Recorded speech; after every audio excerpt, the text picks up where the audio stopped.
death, trauma, displaced families, destroyed homes and lands, and fractured communities. Are these a product of something we can control? Do we have enough resources and systems in place to mitigate the damage? Can we bring back what is lost? Victoria's Black Saturday bushfire remains an intriguing topic in social work literature, which recently has gained immense attention in disaster social work.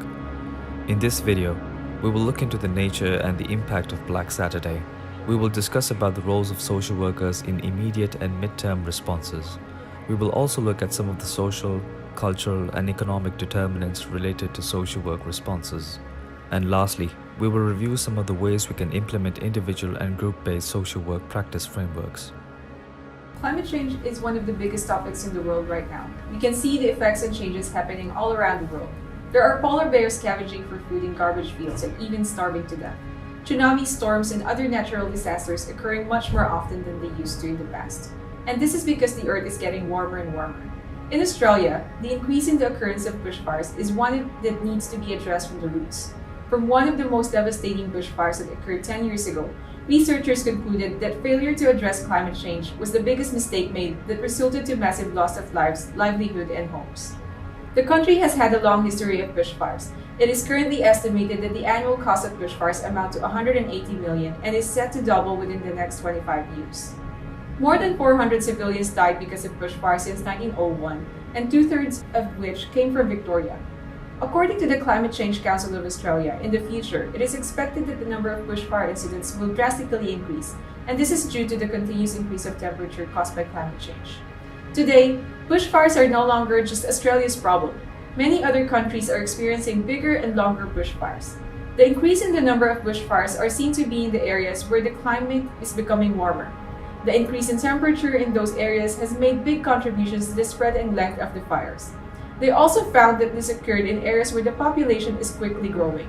Politicians have since been involved in addressing the issue of climate change. However, they do not always put it as a priority. So what is a bushfire? What are the factors that makes it dangerous and life-threatening? What is its nature? Let's start with fire. Fire is intricately made and influenced by different factors and agents in our environment. For fire to start, there needs to be ignition and fuel, and for it to spread, weather and landscape are important. The most important aspect of weather that creates dangerous fire situations are temperature, precipitation, wind, and humidity.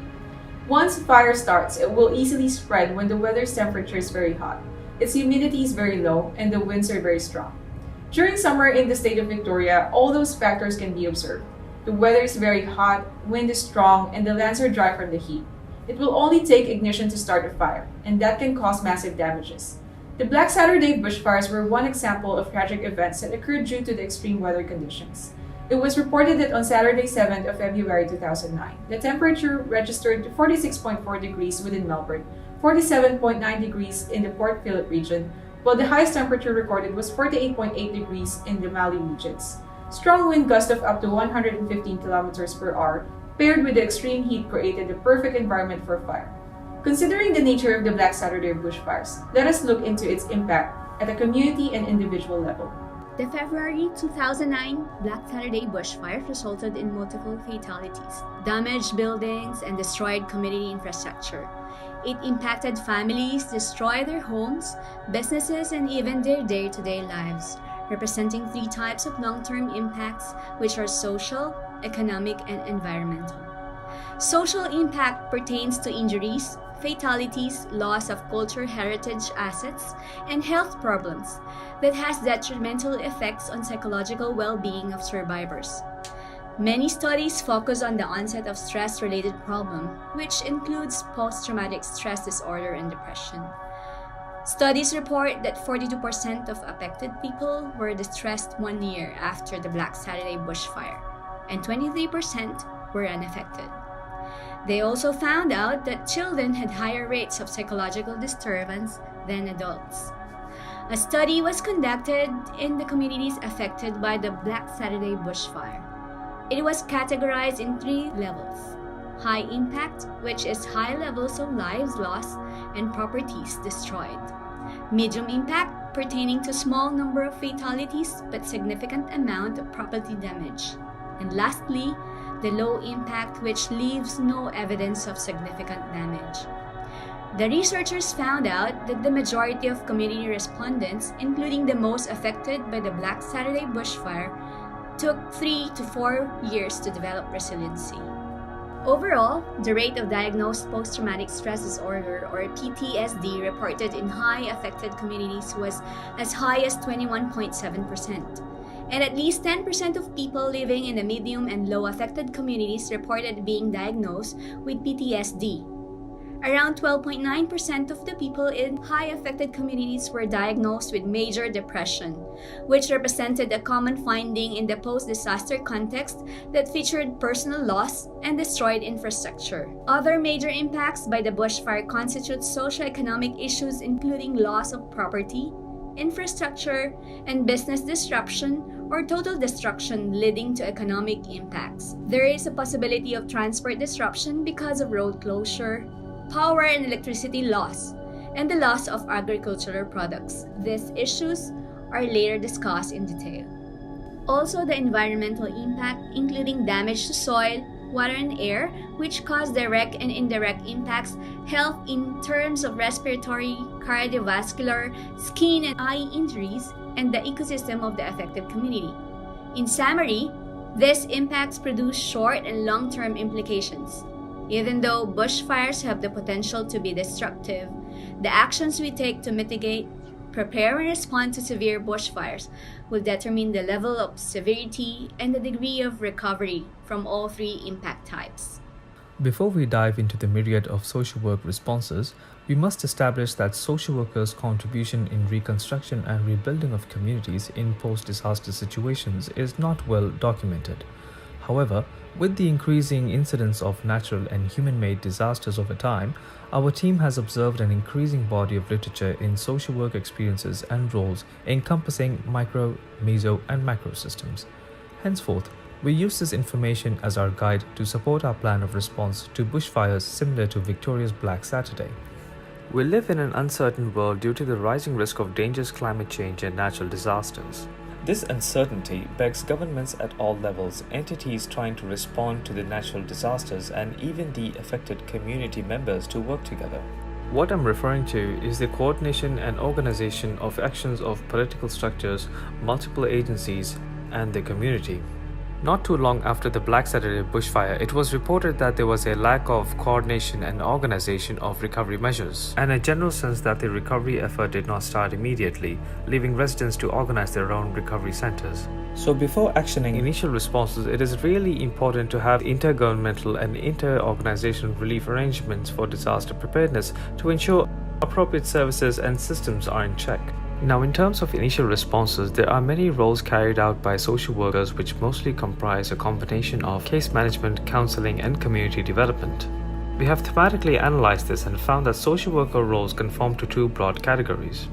The first one is restoring individual and family functioning, and the second one is building linkages with key resources. In a crisis or immediate intervention, one needs to assume that there is no quick fix. Because we're dealing not only with tangible losses, but also with intangible losses, which basically translates into signs and symptoms of the disconnection between people and their physical environment. At first, we must understand that the initial response is set in a state of emergency, and therefore a comprehensive psychosocial needs assessment is critical to detecting and addressing a wide range of needs. Location-wise, this is done depending on the aftermath situation. For example, this could happen in an evacuation center or a community center. It could happen in the office of a social worker or even in the house of a social worker. It could also even happen at a hospital. From that, initial counseling is established in the context of trauma, burn injuries to the body, grief and loss, and even bereavement.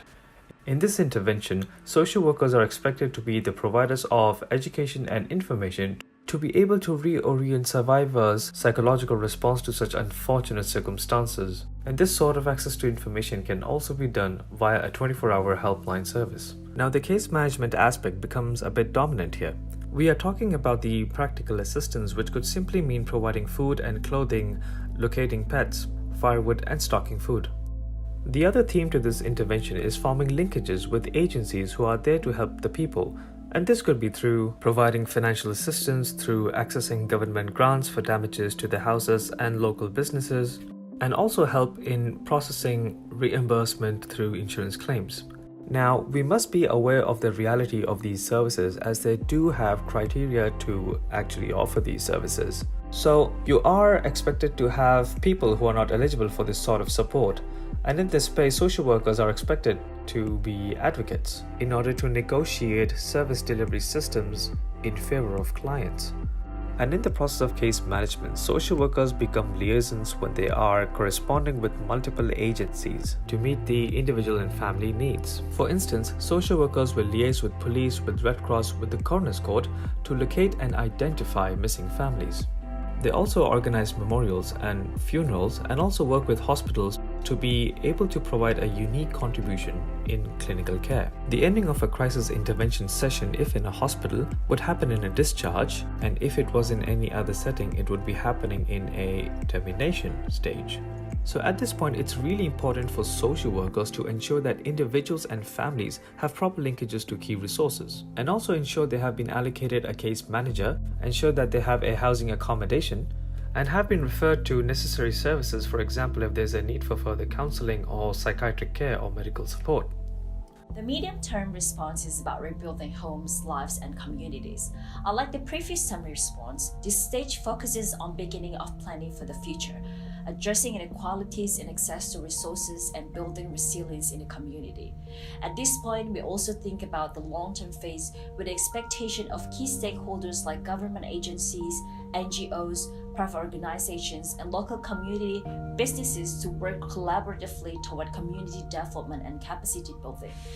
The Royal Commission report suggested that it is too early to comment regarding this stage, and this can be understood from the context of challenges and complexities involved in the background of meeting evolving needs of the survivors. Unlike in the initial response, the community development roles start to become dominant in this stage.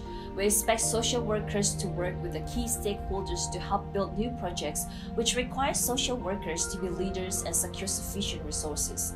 So in summary, social workers should operate in three broad categories: macro level, meso or community level, and micro or individual and family level. Macro level would involve working with higher organization levels to effect change in community organizations. For instance, mobilizing grants from Commonwealth to local councils and then to houses and businesses through advocacy to represent especially the vulnerable people. Social workers also work on rebuilding plans that reflect wishes of the people through the community consultations and mapping processes. This way, social workers become planners in terms of how resources can be used optimally by the community, like sustainable use of staff resources. Meso or community level would involve working with the community, which would involve community level organizations including NGOs and small to medium private businesses for change in the community. This could involve establishing authority and leadership in community and disaster recovery committees to help coordinate and organize new reconstruction projects and help identify vulnerable groups to maximize evacuation, outreach, and other services to them. Micro level or individual and family level would involve working at the grassroots level, focusing on community participation, helping clients directly, following their progress to ensure there's a smooth recovery, and progressively attending to clients' evolving needs. Therefore, this would involve interventions similar to the previous response, but more from an evaluation and tailored intervention perspective. So this would involve a continual needs assessment followed by interventions in terms of sharing accurate information on disaster recovery assistance, emergency procedures, and education on preparedness for future disaster events. Social workers would start out more permanent accommodation support. Helpline calls would now be diverted to the centers closest to people's homes, which are manned by social workers capable of providing a range of support services, including psychosocial support, financial support, assistance with food, transport, power supply, and more. In this process, we should be able to detect people and communities who are still experiencing emotional, social, economic, or physical distress. And in fact, communities' well-being is monitored for outcomes to their post-traumatic growth, social and cultural reconnection through religious and other social rituals, and through mental and physical health services. This part reminds us that social workers do not have a quick fix to post-disaster recovery and must continue to work long-term as case managers, counselors, community development workers, and also as coordinators, leaders, planners, and other varied positions. History has shown that the impact of a disaster can be even more compounded with the pre-existing social and cultural issues, which make it critical for social workers to consider varied responses. Based on the Beyond Bushfire Community Resilience and Recovery study led by Melbourne University, 26% of high-impact communities reported symptoms of depression, post-traumatic stress disorder or PTSD, or severe psychological distress. Another study showed that a quarter of survivors from the worst affected Victorian communities continued to experience serious mental health problems. In addition, some progressive recovery at community level over time with delayed impacts on individual mental health. As per Gibbs 2019, these positive outcomes measured through mental health and well-being were as a result of engagement with local community, group networking, and social participation. In this context, social connections via friends, families, and community groups were found to be important influences on promoting resilience and recovery. In the provision of aid to the victims, culturally sensitive approaches were considered in respecting family norms and traditions. As stated by Alston 2013, the process of social services needed to be shaped in response to culture and customs and have an enhanced understanding on social aspects of everyday life and in incorporation of social justice and human rights. In the aftermath, there was increase in gender-based violence as shown in a study done at the Monash University investigating women's experience of violence in the aftermath of the Black Saturday bushfire. A total of 30 women reported domestic violence from men and gender-related issues following this said tragic event. As shared by Alston 2013, gender awareness is a critical factor in this developing body of knowledge, particularly as gender has shown being recognized across the world as a determinant factor in vulnerability and resilience to environmental disasters. Also, in an article entitled "The Importance of Gender and Rural Hegemonic Masculinity," it was mentioned that a cultural construction and dominance of hegemonic masculinity in rural areas in Australia is likely to have played a role in the way individuals, couples, families understand and react to bushfire events. The Black Saturday bushfires has caused a total of 4.4 billion Australian dollars. It is important to consider some of the economic losses incurred by the bushfire and the economic reasons for the inequities in affected communities, so that our social workers have greater awareness for the socio-economic support that we can access and provide to the people during disasters. The economic impact refers to damage of structures. Over 3,500 structures have been destroyed, including houses, commercial properties, and community or farm buildings. In terms of loss of employment, there are many people losing their ability to work due to a physical or mental injury, suffer from low wage, unemployment, or even poverty. Over 55 businesses have been destroyed during bushfire. Many private firms become incapable to return to the normal operations. For instance, discontinuation of tourism businesses, public transportation delays, and lots of service cancelled. Many acres of parks damaged, for which majority of them were national parks. These impacts have discouraged many people to visit regional Victoria. Severe agricultural losses were observed with over 11,000 head of livestock, 32,000 tons of hay, 150,000 acres of pasture, and over 1,000 acres of fruit trees damaged. The insurance cover was the largest contributor, as a 1.2 billion cost. However, up to 13% of residential properties destroyed may have had no insurance, with many more under unfair insurance company practice, or inadequate insurance cover, or even no insurance.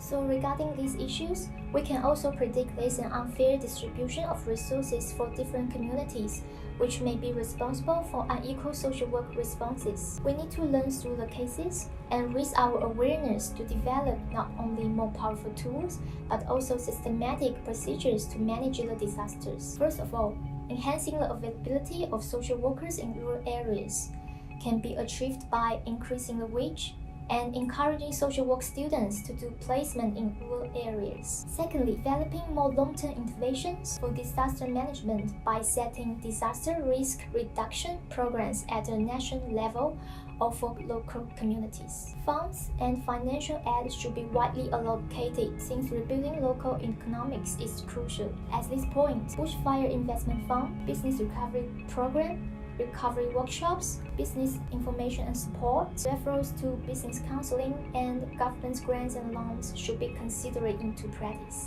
In terms of the employment issues, the local skill development like education and training fund, adult education programs, scholarships for bushfire affected people who would like to get reemployed again can be developed. As for the tourism support, it is said that 10 million tourism industry support package has been allocated by Bushfire Tourism Recovery Group. Other countries like Japan indicate that the recovery from disaster itself can be a tourism highlight, so the recovery planning can be make use of it in the future. Individual social work practitioners' response may vary depending on the role of the worker and the stages of the helping process in disaster management. But in general, each will focus on restoring the emotional and psychological well-being of individuals and communities affected by the bushfires, while government bodies take care of rebuilding the physical infrastructure. Let's briefly look into how we can implement social work practice frameworks in a counseling setting. It is important to know that although social work's goal can be driven by agency or government-led directions, it is imperative that social workers uses the Australian Association of Social Workers Code of Ethics as a guide to ethical professional practice throughout the entire post-disaster response and recovery process. Besides, when in times of emergency, it can be a time-consuming process to wait for the instructions from higher authorities. Therefore, important and immediate measures should be taken for the benefit of the bushfire survivors under the guidance of AASW's Code of Ethics.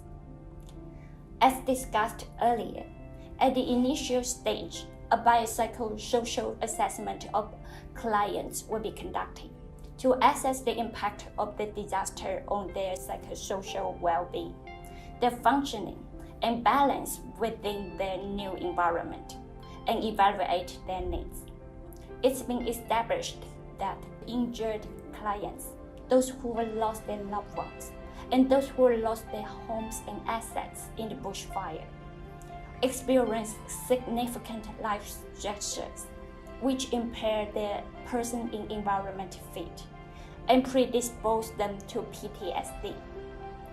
By employing the strengths-based ropes framework, trauma-informed practice, and solution-focused brief therapy from an ecological perspective, social workers as counselors can delve into the strengths, resources, and protective factors to unlock the possibility of exploring feasible approaches and strategies to promote psychosocial well-being and a favorable person in environment fit.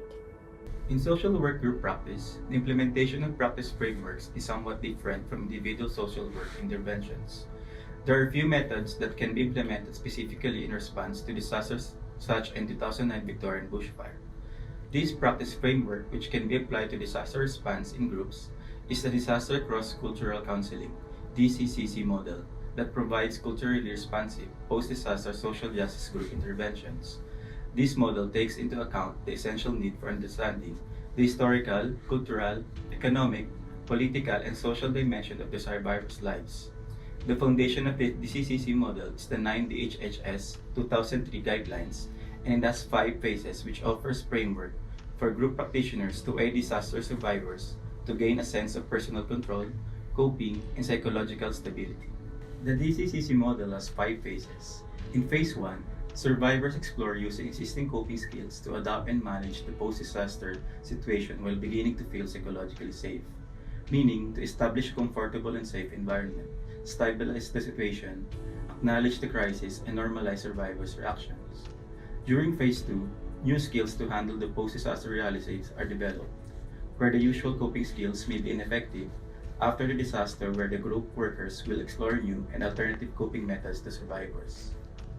While Phase 3 involves combining the newly developed skills with prior coping strategies used in pre-disaster situations and foster a sense of hope, purpose, and mastery for the survivors with an integration of new and old coping skills. Through group counseling, the combination of new and old coping skills help promote psychological healing, sense of universality, enhanced feeling of emotional stability, and security installation of hope. Then moving into Phase 4, there emerges a deeper integration of pre- and post-disaster coping skills, psychological stability, and acceptance of one's new circumstances and losses, understanding post-disaster realities, and increased sense of hope, where survivors are empowered and re-motivated. Lastly, the Phase 5, which is the group supervision, where working with transference, clinical supervision, and skill development and infusing social justice action will take place. This is the critical throughput throughout all phases of the DCCC model. It ensures group workers use right clinical skills and interventions to address the impact of disasters. Implementing the DCCC model involves first, planning and training, where preparation and planning is essential before entering a post-disaster situation. It is important to carefully choose a mixed gender and inter-ethnic or interracial team with solid training and experience in group, who can adequately respond to multiple needs and diversity within the post-disaster community. Team selection methods should be based on flexibility, adaptability, openness, self-reliance, cooperativeness, ethnic and gender diversity. Training is important to emphasize that group workers must be open and fully respectful of traditional cultural healing practices such as voodoo in Haiti. Second, group counseling interventions, which the DCCC needs that the group counselors are flexible and creative regarding how and where group counseling is done. Workers need to be proactive without defined times to conduct groups and to sometimes hold groups in available spaces. And lastly, social justice group interventions to make a connection with the survivors. The workers should address a lifetime of social justice issues such as distrust, discrimination, poverty, and skepticism. DCCC model emphasizes joining, not doing, so that empowerment will be authentic, which the community individual rebuilding can take place. After examining the nature and the impact of Black Saturday bushfire, we can appreciate that such an impactful disaster is not merely due to extreme weather changes. It has obvious linkages with climate change, which, if examined closely, proves to be a political matter. We understand that post-disaster social work responses occurred during initial, medium, and long-term phases. The initial term dealt with reaching out to the community after evacuation to help them with immediate needs. The medium term marked a starting point for building a new future, which involves social workers to operate across different social systems. In actioning these roles, we considered the voices of the vulnerable populations, people affected by gender-based violence and domestic violence, and we also looked at the evolving needs of the affected community for access to money through government grants, various fund packages, and employment opportunities. We embrace the importance of utilizing the Australian Association of Social Workers Code of Ethics and a range of social work practice theories using the ecological perspective. We also shed some light on the disaster cross-cultural counseling model to consider a careful response towards the common post-disaster mental health impact in the most culturally sensitive manner. We recommend that social workers are a critical resource to helping people master the new normal. Key stakeholders must acknowledge their contribution because a perfect post-disaster response will entail many long-term social work interventions. To make this happen, key stakeholders across macro, meso, and micro systems must coordinate and organize their recovery actions and think long-term, not rely on short-term practices. This means working at a grassroots level, underpinned by the core values of empowerment, respecting dignity, autonomy, and promoting community participation and social inclusion. In this context, we also consider the health and well-being of social workers as a critical component in post-disaster practice that can't be overlooked. We thank you for watching our video. Thanks for watching our video.